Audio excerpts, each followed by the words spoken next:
नमस्कार, स्वागत है आप सभी का आपके ऑफिशियल यूट्यूब चैनल गुरुजी स्पेशल क्लासेस में। मैं हूं निमाई साना, आपके समक्ष उपस्थित हूं साइकोलॉजी के टेस्ट सीरीज को लेकर। स्टूडेंट्स, आज की क्लास में हम सॉल्व करने वाले हैं टेस्ट सीरीज नंबर 15 को, जिसके अंतर्गत हम सॉल्व करेंगे और कुछ मोस्ट इंपॉर्टेंट प्रश्न जो कहीं ना कहीं आपके डीएलएड या फिर बीएड के प्रीवियस ईयर में आए हुए प्रश्न हैं, जहां से सीधे सीधे आपके सुपर टेट एग्जाम्स में प्रश्न बन सकते हैं।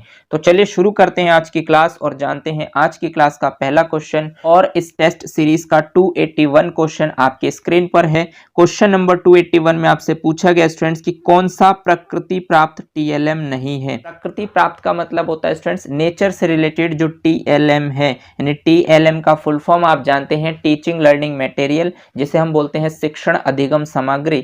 तो कौन सा नेचर से प्राप्त टीएलएम नहीं है, यानी कि इसमें से चार ऑप्शन में कौन सा ऑप्शन प्रकृति प्राप्त टीएलएम नहीं है। ऑप्शन ए कहता है कंकड़ पत्थर, ऑप्शन बी कहता है मानचित्र, ऑप्शन सी कहता है टहनियां और ऑप्शन डी कहता है पत्तियां।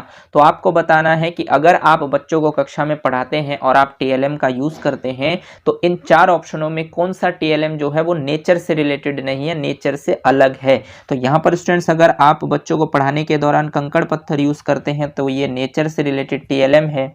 अगर आप टहनियों का उपयोग करते हैं, पेड़ की टहनियों का प्रयोग करते हैं बच्चों को समझाने के लिए, तो ये भी एक नेचर से रिलेटेड टीएलएम है। और अगर आप पत्तियों का उपयोग करते हैं, मान लीजिए कि आपको पत्तियों के बारे में बच्चों को बताना है, यानी पेड़ जो है अपना भोजन किस तरीके से बनाती है, तो फोटोसिंथेसिस के प्रोसेस में पत्तियों को जब आप समझाते हैं तो इसका भी आप प्रयोग करते हैं, ये भी आपका एक टीएलएम है।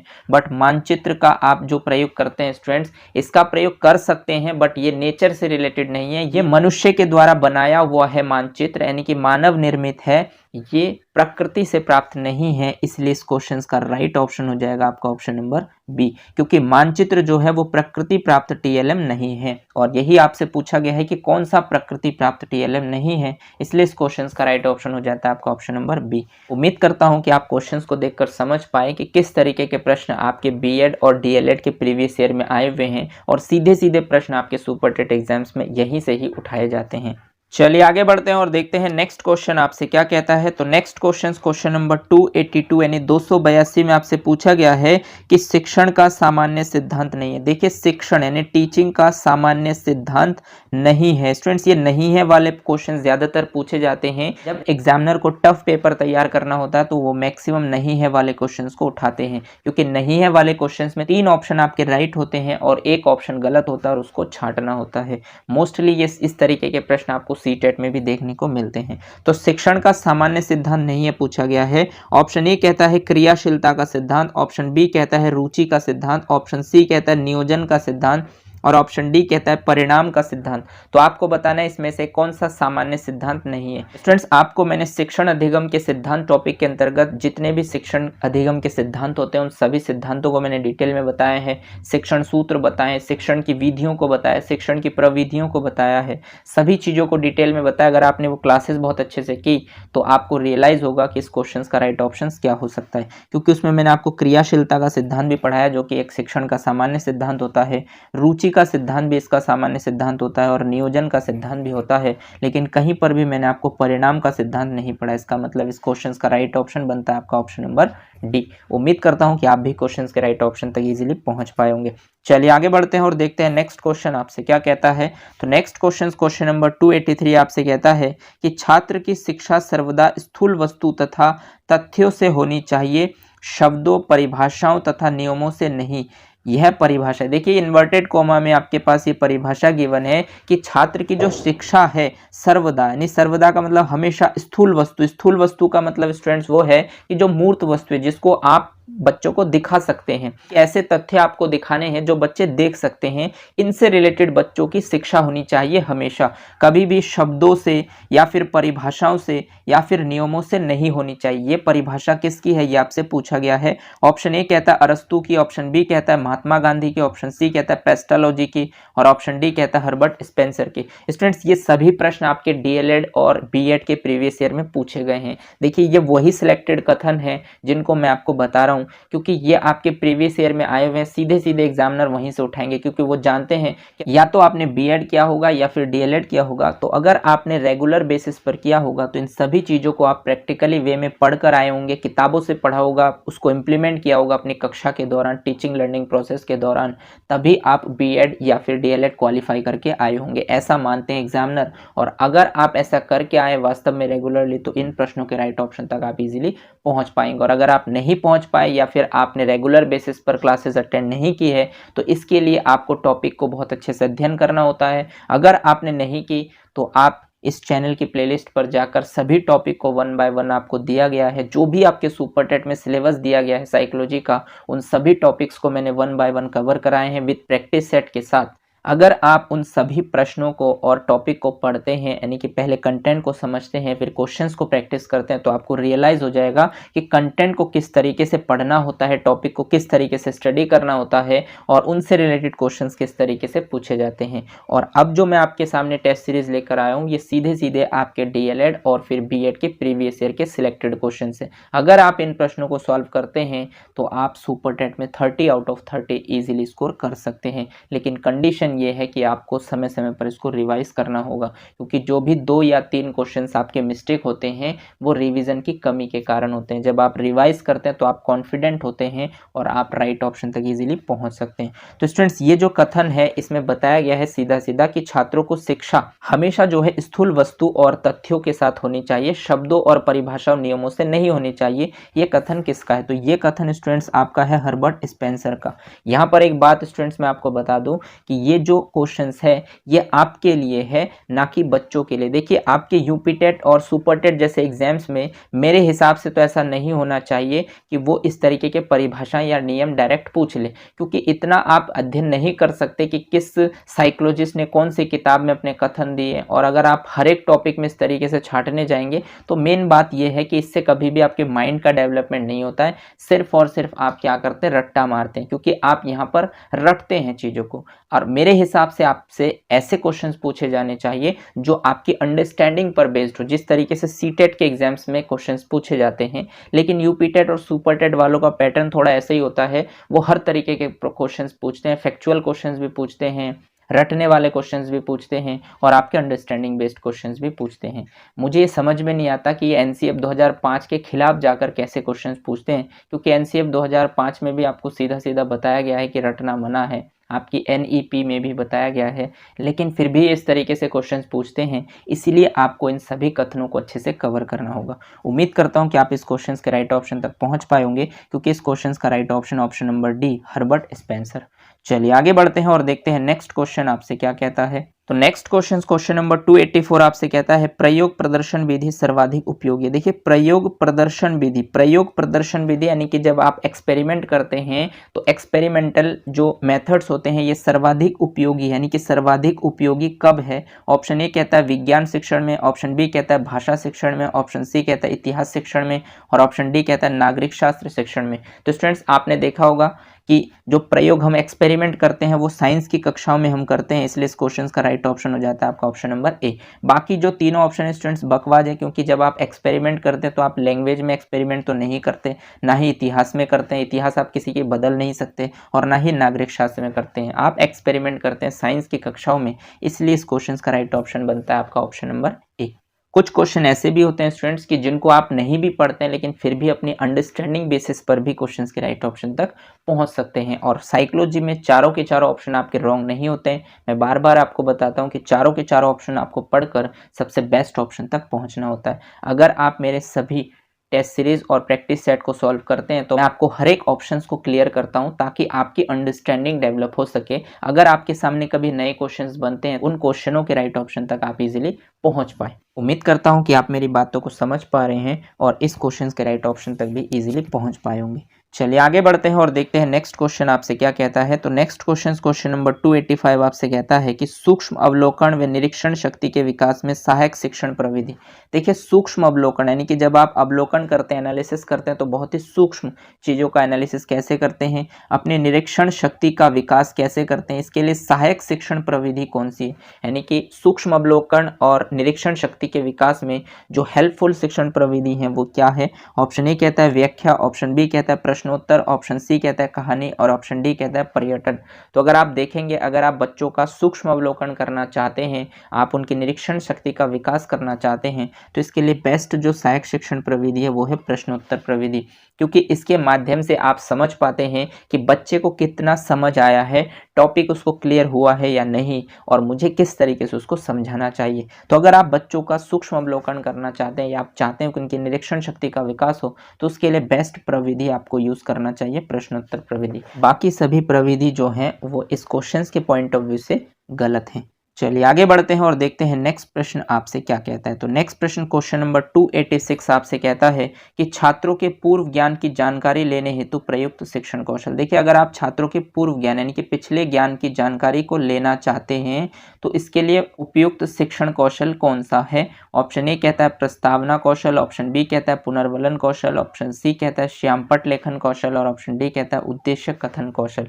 तो स्टूडेंट्स, अगर आप छात्रों के पूर्व ज्ञान की जानकारी लेना चाहते हैं तो इसके लिए होता है आपका प्रस्तावना कौशल। यानी प्रस्तावना आप इसलिए देते हैं क्योंकि प्रस्तावना में आप इंट्रोडक्शन देते हैं कि आप किस टॉपिक को पढ़ाने वाले हैं और उस टॉपिक से रिलेटेड बच्चों को कितनी जानकारी है। तो इसलिए इस क्वेश्चन का राइट ऑप्शन बनता है आपका ऑप्शन नंबर ए। स्टूडेंट्स, ये सभी पॉइंट्स मैंने आपको शिक्षण अधिगम के सिद्धांत वाले टॉपिक के अंतर्गत सभी को मैंने डिटेल में एक्सप्लेन किया है।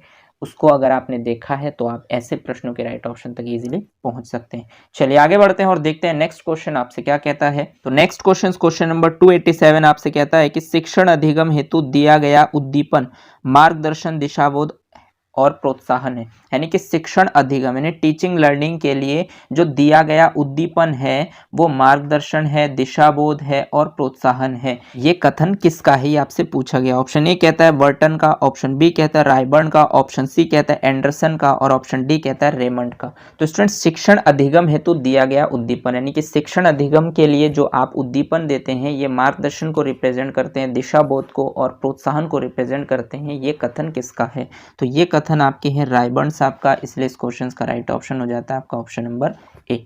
चलिए आगे बढ़ते हैं और देखते हैं नेक्स्ट क्वेश्चन नंबर 288 आपसे क्या कहता है। तो क्वेश्चन नंबर 288 में आपसे पूछा गया स्टूडेंट्स की प्राचीन कालीन शिक्षण विधियां थी, यानी प्राचीन काल में जो शिक्षण की विधियां थी वो कौन सी थी। ऑप्शन ए कहता है पाठ्य पुस्तक केंद्रित, ऑप्शन बी कहता है शिक्षक केंद्रित, ऑप्शन सी कहता है बालक केंद्रित और ऑप्शन डी कहता है पाठ्यक्रम केंद्रित। स्टूडेंट्स, आपको पता होगा कि जो वैदिक कालीन शिक्षण पद्धति थी उसमें शिक्षक केंद्रित सब कुछ हुआ करता था, क्योंकि उसमें सेंटर में जो है टीचर को रखा जाता था और बालक जो है टीचर की बातों को फॉलो करते थे। लेकिन वर्तमान समय में जो शिक्षण पद्धति है वो बाल केंद्रित है, यानी बालक को सेंटर में रखकर टीचर को कॉन्सेप्ट या कंटेंट को तैयार करना होता है। तो इसीलिए आपको ध्यान रखना है, अगर वर्तमान कालीन शिक्षण विधियों की बात करें तो आपको जाना है बाल केंद्रित के साथ, लेकिन यहाँ पर आपसे पूछा गया है प्राचीन कालीन। तो प्राचीन कालीन के लिए इसका राइट ऑप्शन हो जाएगा आपका ऑप्शन नंबर बी। उम्मीद करता हूं कि आप भी क्वेश्चंस के राइट ऑप्शन तक इजीली पहुंच पाए होंगे। चलिए आगे बढ़ते हैं और देखते हैं नेक्स्ट क्वेश्चन आपसे क्या कहता है। तो नेक्स्ट क्वेश्चन नंबर 289 आपसे कहता है कि शिक्षण करते समय ध्यान रखना चाहिए। देखिए, जब आप टीचिंग करते हैं तो उस समय ध्यान रखना चाहिए, किसे ध्यान रखना चाहिए। ऑप्शन ए कहता है पाठ्य पुस्तकों का, ऑप्शन बी कहता है समय अवधि का, ऑप्शन सी कहता है बच्चों की रुचि व मानसिक स्तर का और ऑप्शन डी कहता है परीक्षा का। तो आपको बताना है कि जब आप शिक्षण करते हैं तो उस समय आप कौन सी चीज़ों को आपको ध्यान रखना चाहिए। तो स्टूडेंट्स, ना तो पाठ्य पुस्तक का आपको ध्यान रखना चाहिए, ना ही समय अवधि का और ना ही परीक्षा का, क्योंकि आपको अगर कोई चीज़ ध्यान रखनी है तो वो है बच्चों की रुचि और मानसिक स्तर का। मतलब बच्चों का इंटरेस्ट टॉपिक के प्रति बन पा रहा है या फिर नहीं, उनका मेंटल लेवल किस तरीके का है, उन्हें किस तरीके के उदाहरण प्रस्तुत किया जा सके ताकि कॉन्सेप्ट उनको क्लियर हो सके। इस तरीके की चीज़ों को आपको टीचिंग के दौरान ध्यान रखने चाहिए। अगर आप एक आदर्श टीचर है तो आप इसी तरीके से शिक्षण करते हैं। इसलिए इस क्वेश्चन का राइट ऑप्शन बनता है आपका ऑप्शन नंबर सी।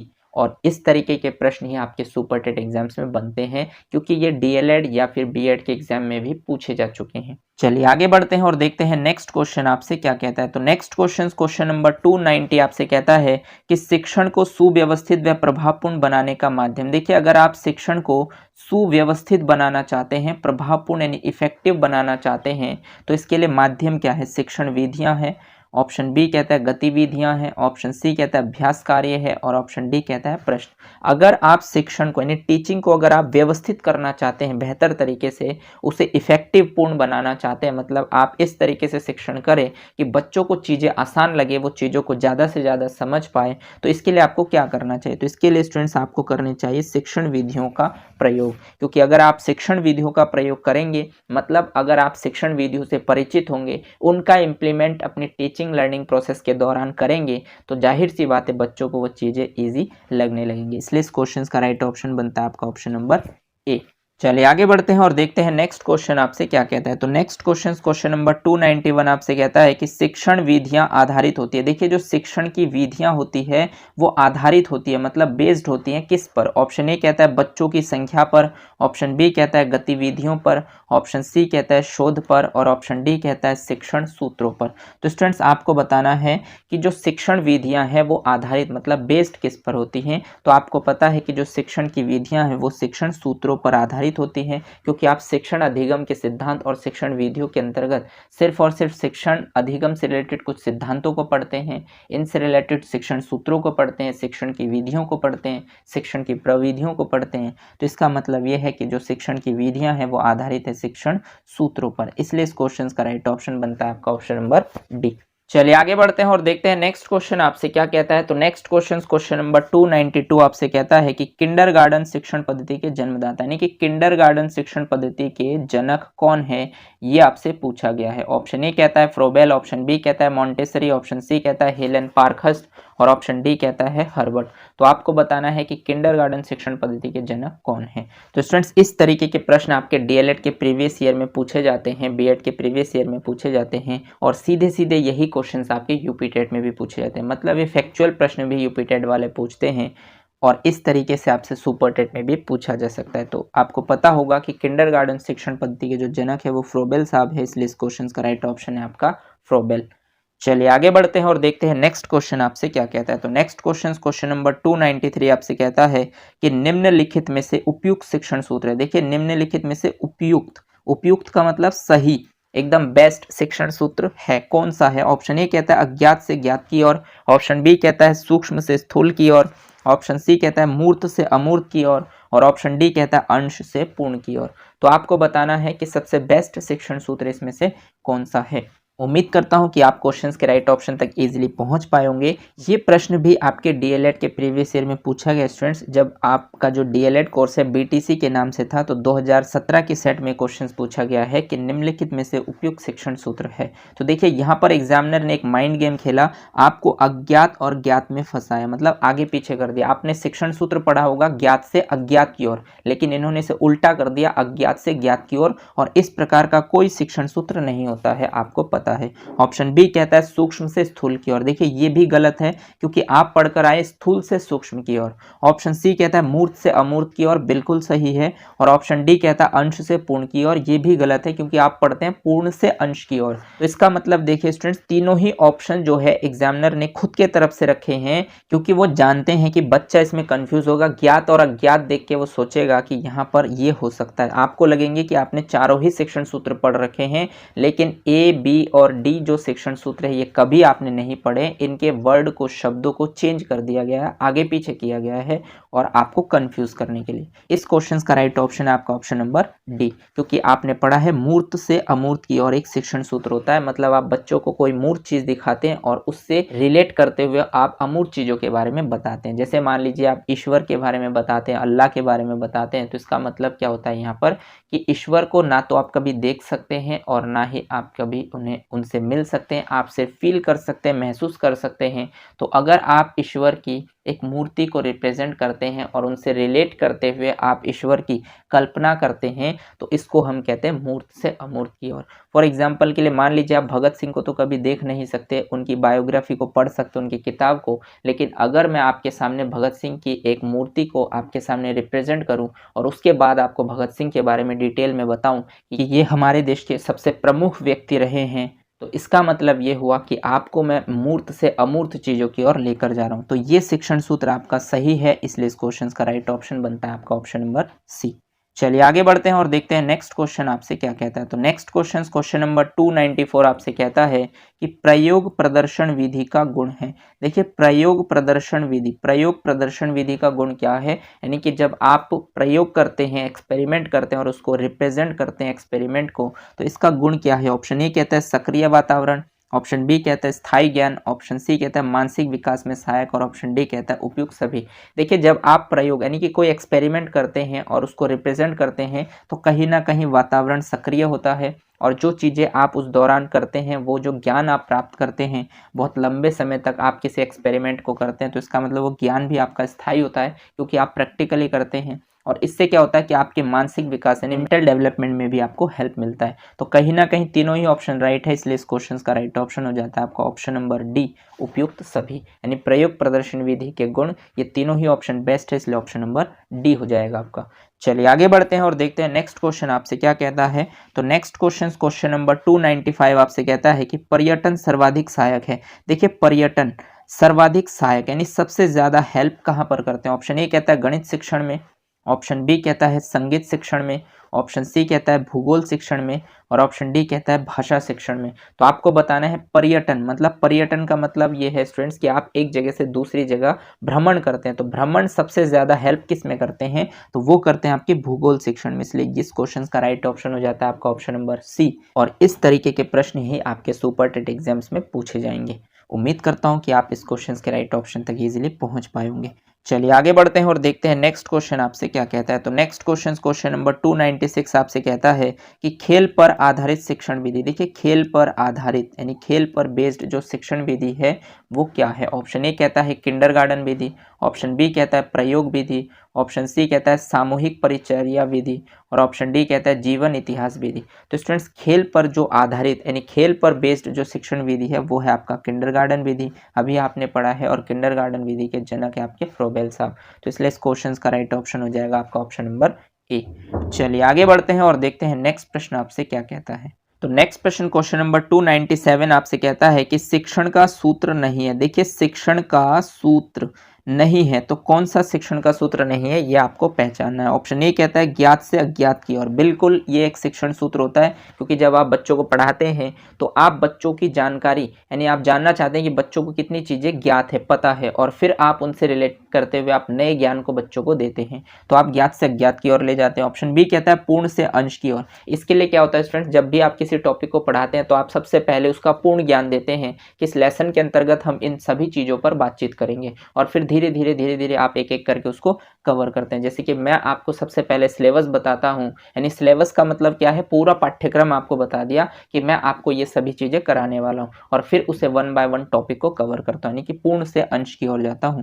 तो ये भी आपका एक शिक्षण सूत्र होता है। ऑप्शन सी कहता है स्थूल से सूक्ष्म की ओर, मतलब आप स्थूल कोई चीजें मूर्त चीजें हैं उसको दिखाकर आप छोटी छोटी चीजों की ओर ले जाते हैं, तो उसे हम कहते हैं स्थूल से सूक्ष्म की ओर। ये भी आपका एक शिक्षण सूत्र होता है।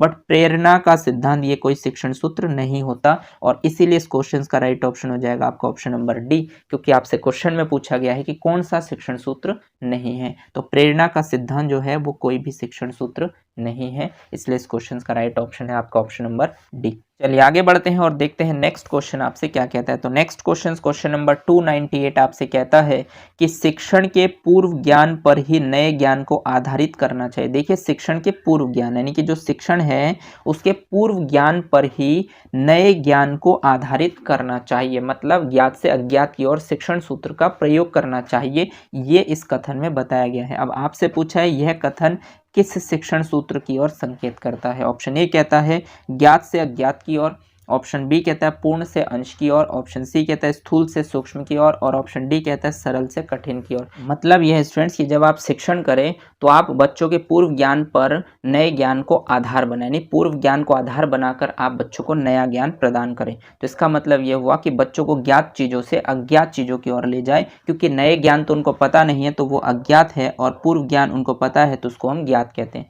तो इसका मतलब ये जो शिक्षण सूत्र है वो ज्ञात से अज्ञात की ओर को संकेत करता है, इसलिए क्वेश्चन का राइट ऑप्शन हो जाता है आपका ऑप्शन नंबर ए। उम्मीद करता हूं कि आप भी इन प्रश्नों के राइट ऑप्शन तक इजीली पहुंच पा रहे होंगे। चलिए आगे बढ़ते हैं और देखते हैं नेक्स्ट क्वेश्चन आपसे क्या कहता है। तो नेक्स्ट क्वेश्चन नंबर 299 आपसे कहता है कि सहयोग की भावना का विकास संभव है। मतलब सहयोग की भावना का जो विकास है वो कहाँ पर संभव है। सहयोग की अगर आप भावना का विकास करना चाहते हैं तो वो कब संभव है, यानी कहाँ पर कर सकते हैं। तो ऑप्शन ए कहता है समूह कार्य से, ऑप्शन बी कहता है वाद विवाद से, ऑप्शन सी कहता है प्रश्नोत्तर से और ऑप्शन डी कहता है सहायक सामग्री से। तो स्टूडेंट्स अगर आप दूसरों की मदद करना चाहते हैं या मदद करने की भावना रखते हैं तो ये चीज़ें आप कब रख सकते हैं, जब आप समूह कार्य करते हैं, यानी कि जब आप ग्रुप में कार्य करते हैं और अगर किसी को कोई प्रॉब्लम हो जाए तो आप उसकी हेल्प कर सकते हैं या हेल्प करने की भावना का विकास कर सकते हैं। इसलिए इस क्वेश्चन का राइट ऑप्शन हो जाएगा आपका ऑप्शन नंबर ए। चलिए आगे बढ़ते हैं और देखते हैं नेक्स्ट प्रश्न, और इस टेस्ट सीरीज का लास्ट प्रश्न आपके स्क्रीन पर है स्टूडेंट्स। क्वेश्चन नंबर 300 में आपसे पूछा गया है कि बच्चे में कल्पना शक्ति का विकास किया जा सकता है, यानी कि अगर आप बच्चे में कल्पना शक्ति का विकास करना चाहते हैं तो किस तरीके से कर सकते हैं। ऑप्शन ए कहता है कहानी द्वारा, ऑप्शन बी कहता है समूह कार्य द्वारा, ऑप्शन सी कहता है प्रश्नोत्तर द्वारा और ऑप्शन डी कहता है व्याख्या द्वारा। तो आपको बताना है कि आप इसमें से कौन से मेथड्स का उपयोग करेंगे जिससे आप बच्चों की कल्पना शक्ति का विकास कर सकते हैं। तो स्टूडेंट्स अगर आप बच्चों में कल्पना शक्ति का विकास करना चाहते हैं तो इसके लिए जो बेस्ट तरीका है वो है स्टूडेंट्स आपकी कहानी विधि, यानी कि कहानी के माध्यम से आप बच्चों की कल्पना शक्ति का विकास कर सकते हैं। इसलिए इस क्वेश्चन का राइट ऑप्शन बनता है आपका ऑप्शन नंबर ए। तो आप कहानी विधि का प्रयोग करके बच्चों की कल्पना शक्ति का विकास कर सकते हैं। उम्मीद करता हूं कि यहाँ तक जितने भी प्रश्न हमने सॉल्व किए उन सभी प्रश्नों के राइट ऑप्शन तक आप इजीली पहुँच पाए होंगे। लेकिन फिर भी अगर कोई डाउट्स आपके मन में बनता है तो आप मुझे कमेंट सेक्शन में जाकर कमेंट कर सकते हैं। मैं कोशिश करूँगा कि आपके डाउट्स को क्लियर करूँ। और टेस्ट कैसा लगा, स्कोर आपका कितना रहा, आपको क्वेश्चनों का स्तर कैसा लगा ये भी ज़रूर बताएं। अगर आपके टेस्ट में एक या दो क्वेश्चंस गलत गए तो जिस सेक्शंस में गलत गए उस टॉपिक को आप दोबारा से रिवाइज करें और नेक्स्ट टेस्ट के लिए तैयार रहें। मिलते हैं नेक्स्ट क्लास में। आज के लिए बस इतना ही। अगर आपको ये क्लास अच्छी लगी हो तो इसे लाइक कीजिए, अपने दोस्तों के साथ शेयर कीजिए और अगर आपने चैनल को सब्सक्राइब नहीं किया है तो चैनल को सब्सक्राइब कर लीजिए, बेल आइकन को भी प्रेस कर दीजिए ताकि इसी तरीके के बेनिफिशियल वीडियो जब भी मैं आपके लिए बनाऊं तो आपको टाइम टू टाइम नोटिफिकेशन मिलते रहें। धन्यवाद। जय हिंद।